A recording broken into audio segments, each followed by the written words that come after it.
Bonjour et bienvenue à Moment Théâtre, l'émission où on parle de théâtre. Aujourd'hui, on parle de l'évolution de l'espace scénique dans le théâtre. Alors pour commencer, on va aller demander aux gens qu'est-ce qu'ils savent de l'espace scénique au théâtre. Viens avec moi, viens, venez, par ici. Venez, par ici.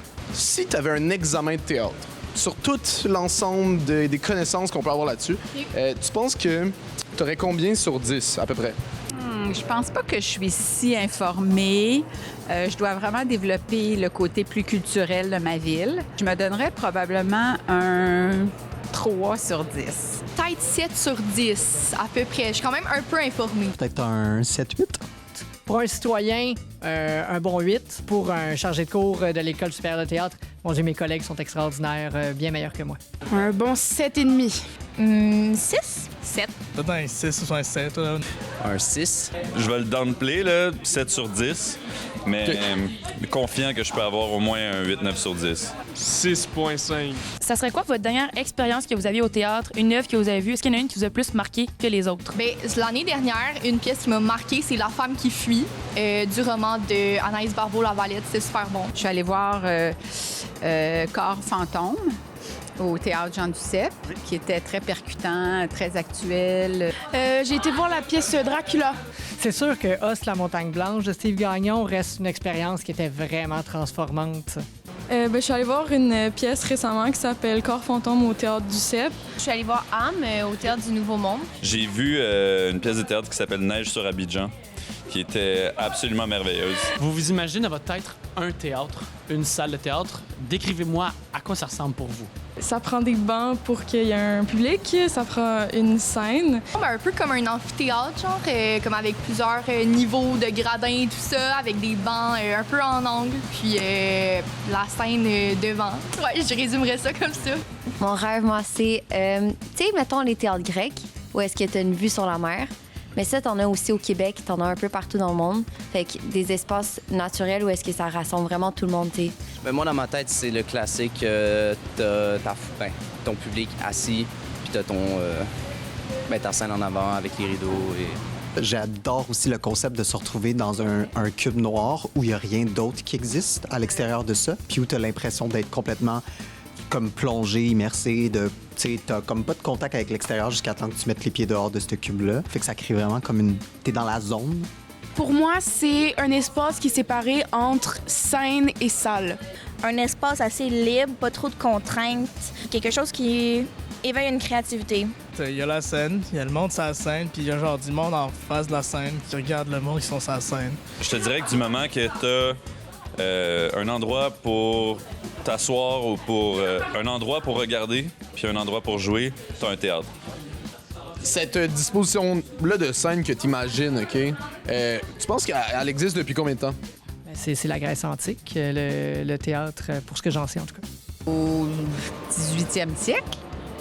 Au début 1900, peut-être? Les gens, ils se ramassaient autour d'un feu. Ouais. Après, ils racontaient des histoires. Je pense qu'honnêtement, on parle du néolithique. Genre, selon moi, là, on part de loin. Ouais. Moi, je pense que les plus petites salles de théâtre, ça doit dater, ça doit être plus récent. Quasiment sûr qu'en préhistoire, il y en aurait sûrement. Je suis sûr que les dinosaures, à quelque part, ils faisaient du théâtre. Ça m'étonnerait même pas, là, mais... Je dirais sûrement autour de la Renaissance ou dans ces environs-là, parce que c'est là qu'on commençait à avoir des salles. Je pense que ça fait très longtemps, là. Et je pense même que les scènes des cabanes, ils jouaient comme ça, là.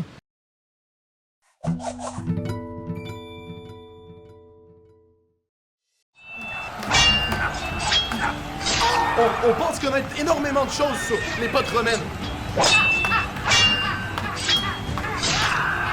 On s'imagine dans notre tête des grandes courses de chevaux. On s'imagine des combats de gladiateurs. On s'imagine des banquets pour les dieux. Mais oubliez Netflix, là. Oubliez Hollywood. Le vrai divertissement, le plus complet, c'était le théâtre. Le théâtre romain, c'était gigantesque. On pouvait y accueillir entre 10 et 20 000 personnes. Pour vous mettre en contexte, ça ressemblait à ça. La cavea, des gradins circulaires montés en estrade, le pulpitum, une scène surélevée où jouent les acteurs, et la skénée, un mur de scène immense qui sert de décor. Le public était donc complètement séparé des acteurs. Assez nouveau pour l'époque. Les Romains, ils étaient tellement intelligents qu'ils étaient capables de construire des immenses théâtres où tout le monde pouvait bien entendre et bien voir à la fois. Ça veut dire que peu importe t'étais qui dans la société, que tu sois assis dans le premier banc ou dans le dernier, même le pauvre en arrière pouvait entendre. Tu veux te battre? Non. Ça, je pensais. Les Romains étaient des fans de mécanisme, des tripeux de tours de magie. Pige une carte! Pas de même. Non. Moi, je te parle de vrais effets pratiques de scène. Yo tout le monde! Aujourd'hui, on se rejoint pour le top 5 des effets pratiques les plus cool du théâtre romain.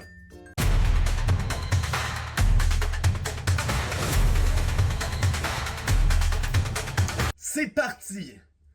Petite parenthèse, la majorité des effets pratiques romains ont été volés du théâtre grec pour ensuite être réappropriés et perfectionnés. Entre toi et moi, c'était quasiment du plagiat exact. Numéro 5. Les torches et les effets de lumière à miroir. Grâce à ça, ils peuvent créer des ambiances et focaliser la lumière sur certaines parties du décor. Numéro 4. Les grues. Avec ça, ils pouvaient faire atterrir et s'envoler certains personnages, de même que des décors. C'est d'ailleurs comme ça qu'on faisait entrer les dieux sur scène. Numéro 3. Le rideau de scène. Ça sert à cacher le décor avant le spectacle. Pourquoi on n'a pas pensé à ça avant? Numéro 2. Les périactes. Ça, c'était des triangles rotatifs qui permettaient de changer le décor super rapidement. Et le numéro 1. Des trappes et des escaliers cachés. Ça peut paraître simple, mais ça permettait de faire apparaître et disparaître des personnages ou des accessoires. Mec, c'était complètement dément! Sur ce, n'hésitez pas à lâcher un pouce bleu, à vous abonner et à activer la cloche des notifications pour avoir plus de vidéos comme ça. À cette époque-là, le théâtre était conscient des yeux du public. Tout était pensé pour rehausser le niveau d'amusement et rendre ça pas mal plus spectaculaire. Les comédies romaines se divisent en plusieurs grandes catégories. Les fabula palliata, des adaptations de pièces grecques, des fabula togadas, des comédies de sujets romains, les atellanes, qui sont des farces improvisées très caricaturées, les mimes, qui regroupent danse, théâtre gestuel et langage grossier, et finalement, les pantomimes, un jeu sans parole sur de la musique. Des auteurs comiques comme Plaute ou Terence voient un monde de possibilités théâtrales s'offrir à eux. La scène favorise les jeux de poursuite, les coïncidences humoristiques, les malentendus, les effets de surprise, les entrées et sorties de personnages, l'espionnage et tous les procédés inimaginables de l'humour. L'espace scénique romain renouvelle totalement le genre de la comédie, grâce à sa théâtralité, permettant d'aller encore plus loin dans l'humour, tout en rendant les performances encore plus grandioses, amusantes et structurées.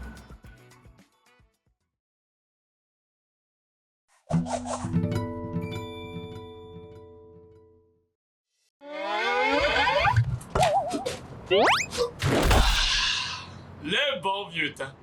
Je parle pas du bon vieux temps en 1900, là. Je parle du Moyen-Âge.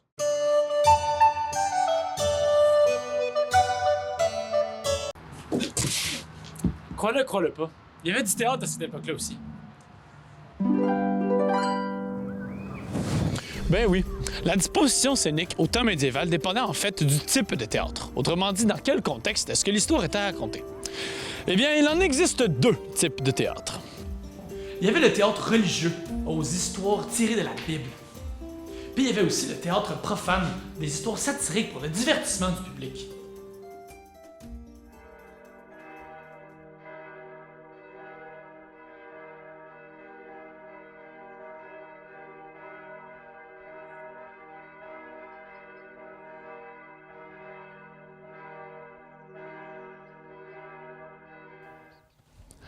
Les scènes de théâtre religieux étaient disposées à avoir plusieurs niveaux de hauteur, faisant référence au paradis ou à l'enfer. La disposition scénique faisait que les personnages plus angéliques, plus purs, jouaient en haut, et les personnages plus diaboliques, plus en bas. Bref, Il y avait ce genre de fonction éducative qui amenait comment est-ce que la scène était disposée, facilitant ainsi l'impact des histoires de la Bible sur le public. En fait, ça va être le moment que je vous montre une image de comment est-ce que ça ressemblait vraiment à une scène dans le théâtre religieux, dans le MA. Le MA? Ouais, c'est le nouveau surnom du Moyen Âge. Ok, ben c'est poche. Ok, mais je vais juste montrer la maudite photo, là, c'est juste...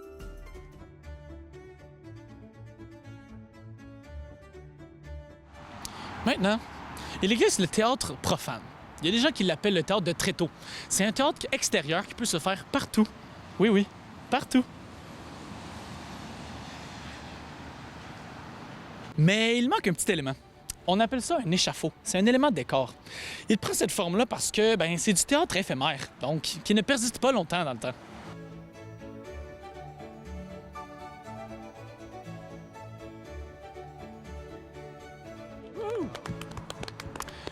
Le public, lui, il est juste debout. Pas de chaise, pas d'estrade. Cette disposition scénique-là contribue au jeu poreux des acteurs, puis il n'y a pas de quatrième mur, là.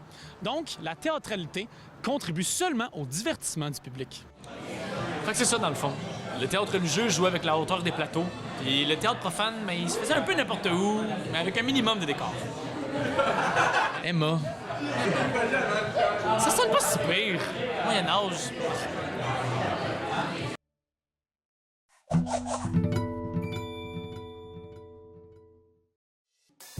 Bonjour! Salut! Hey les jeunes! What's up? What's up? C'est quoi que les jeunes ils disent? Hello amigo! Allô? Bouh! Bouh! Peekaboo! Ah! Je vous avais pas vu. Vous êtes des artistes de la relève? Vous rêvez de créer vos propres spectacles? Mais vous avez pas un gros budget? L'inflation vous empêche d'acheter quoi que ce soit d'autre que du café qui goûte le carton. Vous êtes tanné de vous casser la tête à trouver un endroit trop dispendieux pour vos spectacles. Pas de panique, j'ai exactement ce qu'il vous faut. La Commedia dell'arte. Puis là, vous me dites, c'est quoi ça, la Commedia dell'arte? C'est une forme de théâtre comique improvisé. Oh! Plus besoin de se casser la tête à chercher des salles puis des décors pour vos spectacles. Puis là, je vous vois venir. Vous allez me dire, oh ouais, on a ça d'accessible au plein cœur de Montréal. Laissez-moi vous montrer. Ah ouais, suivez-moi. On s'y retrouve déjà. Bienvenue dans notre grand théâtre. Sans théâtre. Ce qui est fantastique avec la Commedia dell'arte, c'est qu'elle peut prendre vie n'importe où il y a un public. Ici, ou ici, ou ici, ici, ici, ou même dans une salle de bain. Bon, pas partout, là. Coupé. Avec la Commedia dell'arte, la scène, c'est partout. Historiquement, les troupes jouaient sur des tréteaux, une plateforme en bois facile à monter, transportable et assez haute pour que tout le monde les voie. Aujourd'hui, ils jouent ici. Demain, ça se peut qu'ils jouent là-bas. Il n'y en a pas de problème. C'est une improvisation constante. Vous voyez ces personnages devant nous? C'est exactement ce qu'ils font. Ben, presque. Ils improvisent, oui, mais à partir d'un canovaccio, un canevas, une trame écrite très simple. Les comédiens improvisent autour comme bon ils se sentent. Plus le public réagit, plus il en beurre épais. Il s'adapte aux spectateurs. C'est même un élément central, la proximité qu'ils ont avec le public. On peut dire qu'ensemble, ils font de la co-création. C'est le fun parce que la scénographie permet de jouer avec les proximités et les points de vue. Ça peut même aller jusqu'à briser le quatrième mur. Hein? C'est bon, hein? C'est bon? C'est bon? Avec un seul drap, on peut faire une maison. Avec un banc, on peut faire un château. Si fidèle, les troupes utilisaient très peu de décors, comme une toile peinte en fond ou même un rideau. La seule limite, c'est ton imagination. L'important, là, dans le fond, c'est que la scène soit visible, suffisamment haute, puis qu'elle permette un jeu physique très expressif. Alors souvenez-vous, quand t'as pas de budget, que t'as juste un masque, un banc, un rêve, tu optes pour la Commedia dell'arte.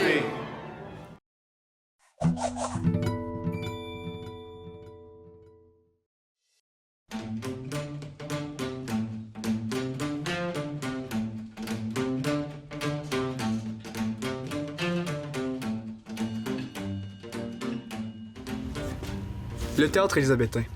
Quand je vous parle des pièces de William Shakespeare, est-ce que vous les imaginez comme ça? Oh, I am fortune's fool! Wow! Splendid!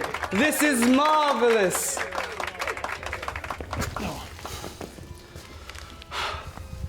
Déjà que c'est super cliché, c'est pas du tout de même que ça se passait. C'était plutôt comme ça. Hey, you are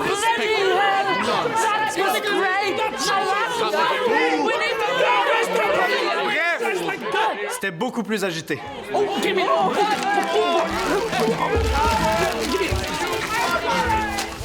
Mais pourquoi?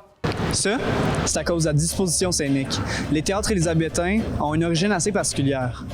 Dans le fond, les troupes qui étaient avant nomades ont commencé à s'installer dans des cours de berge en installant des tréteaux, comme celui-là. Ça fait que les théâtres ressemblaient plus à ça et moins à ça. En s'installant dans des lieux, on a commencé à faire payer l'entrée aux spectateurs. Ça a commencé à créer des séparations entre les classes sociales. Ça fait que les personnes un peu plus nobles étaient situées ici. Puis les personnes qui avaient moins d'argent se retrouvaient juste ici, debout, par terre devant la scène. Ça créait une proximité entre un public réactif et une scène qui pouvait être observée à 180 degrés. Cette proximité-là obligeait les troupes à utiliser la théâtralité pour captiver le public. Par exemple, en brisant le 4e mur. Yo, arrêtez de rire, c'est sérieux? Ou en jouant de manière plus physique. Ou en utilisant des costumes et des accessoires symboliques. Ou même en utilisant des effets pratiques comme des poulies ou de la pyrotechnie. Partir le feu!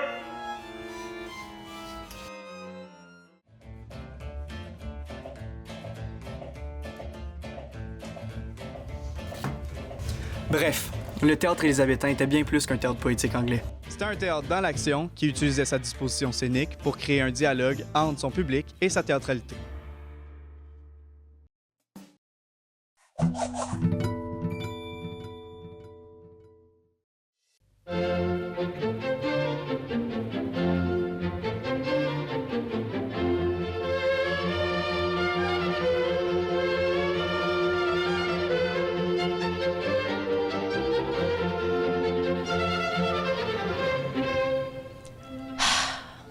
Le théâtre classique français. Non, on parle pas ici de pièces tragiques avec un roi et sa belle, avec ce héros tellement brave. Non, c'était vraiment bien plus que ça. Dans le fond, ce théâtre-là, c'était une période super importante dans la littérature française. Ça a été créé par 3 grands dramaturges.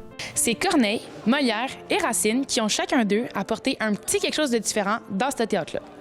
Corneille a fondé la tragédie classique en respectant la bienséance et les 3 unités de base, action, temps et lieu. Molière a révolutionné la comédie par son rôle d'acteur et d'auteur. Puis pour finir, Racine incarne plutôt la tragédie avec son écriture et sa langue soignée. Bon, là on va revenir au programme principal, l'espace scénique. Tada! Bon, c'était peut-être pas exactement comme ça que ça se passait au 17e siècle, mais je pense qu'on a compris le concept.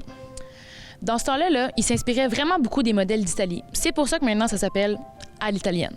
Il cherchait beaucoup à ce que tout se déroule dans un même lieu. Comme par exemple, on fait pas montrer un champ de bataille, puis tout de suite après, l'intérieur d'un palais. Le but, dans le fond, c'était de mettre tout autour d'un même lieu pour représenter mieux la scène. Ben là! Ouais, non, c'était pas vraiment même que ça marchait. Bon, les scènes surélevées, comme on peut voir maintenant, ça crée un espace frontal et sans contact directement avec votre public. Dans le fond, le théâtre classique français, il a été reconnu pour ses règles de bienséance et de vraisemblance dans un lieu qui était fixe et ordonné. Puis ça, ben, c'était sans oublier qu'il mettait en valeur la parole puis la mise en scène des acteurs. Excusez.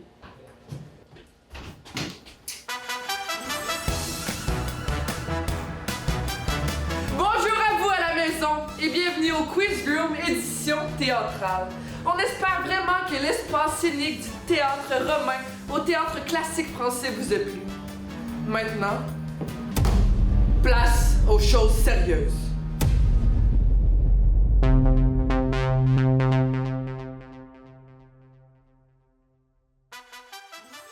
Vous pouvez jouer vous aussi à la maison.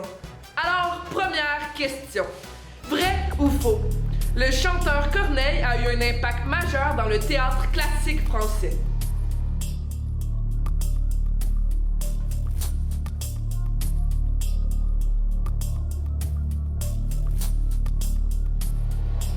C'était en fait Corneille, l'auteur classique français. Et c'est une bonne réponse! Et maintenant pour la deuxième question. Où est-ce qu'on peut jouer de la commedia dell'arte? A. Ici. B. Ici. C. Ici. Ou D. Ici.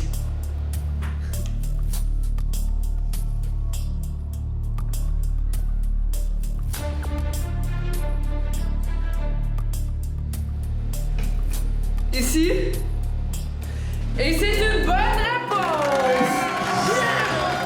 Troisième question.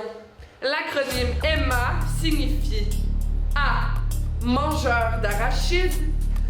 B. Monsieur amphibien.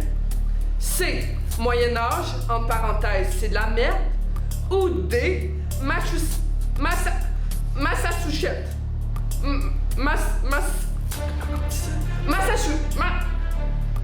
Ou D. Meilleur ami.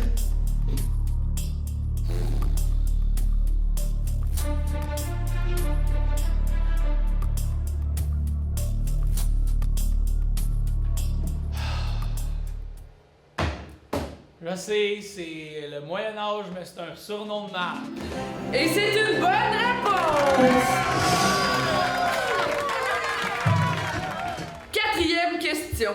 Dans un théâtre élisabétain, où est-ce que vous seriez assis? A. Au balcon. B. Devant la scène. C. Sur la scène. Ou D. Dans les latrines.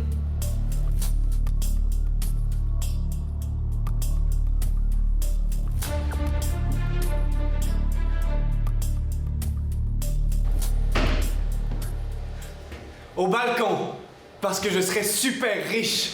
Et c'est une bonne réponse!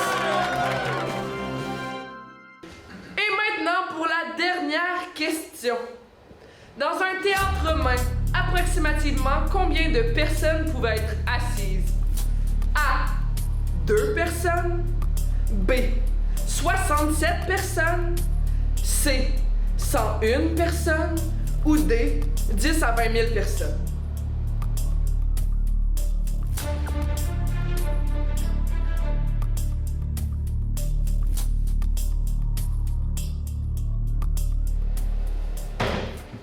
Entre 10 et 20 000 personnes. Et c'est une bonne réponse!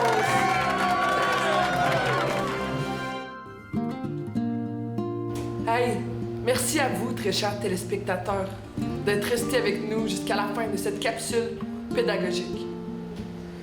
On se retrouve la semaine prochaine pour Forme et Fonction 2!